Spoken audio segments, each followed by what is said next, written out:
তো অনেকেই high heel পরতে পছন্দ করেন।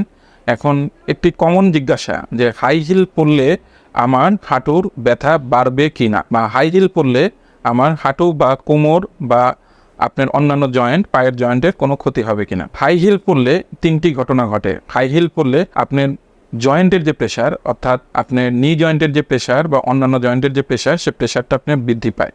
2 নাম্বার, হাই হিল যখন আপনি পরবেন, আপনার বডি যে অ্যালাইনমেন্ট শব্দ হচ্ছে সঠিক যে আপনার পজিশন, সেই পজিশনটা চেঞ্জ হয়, সেক্ষেত্রেও হাঁটুর আপনার ক্ষতি হয়। তৃতীয় যেটা, আপনার মাসেল টিউবগুলো আপনার স্ট্রেইন, মানে মাসেলগুলো খুব শক্ত অবস্থায় থাকে, সেক্ষেত্রেও কিন্তু আপনার হাঁটুর ক্ষতি হয়। হাই হিল পরলে আমি এক কথায় বলতে পারি আপনার হাঁটুর ক্ষতি হয়। তাহলে আপনি কি করবেন? হাই হিল কি পরবেন না? অবশ্যই পরবেন। যেমন কোনো অকেশন বা কোনো শর্ট ডিউরেশন, অর্থাৎ অল্প কোনো জায়গা যাওয়া, তখন অবশ্যই হাই হিল পরতে পারেন। তবে দীর্ঘ সময় দীর্ঘক্ষণ হাই হিল কিন্তু আপনার হাঁটুর ক্ষতি করে থাকে। সুতরাং চেষ্টা করবেন দীর্ঘ সময় হাই হিল না পরে থাকতে।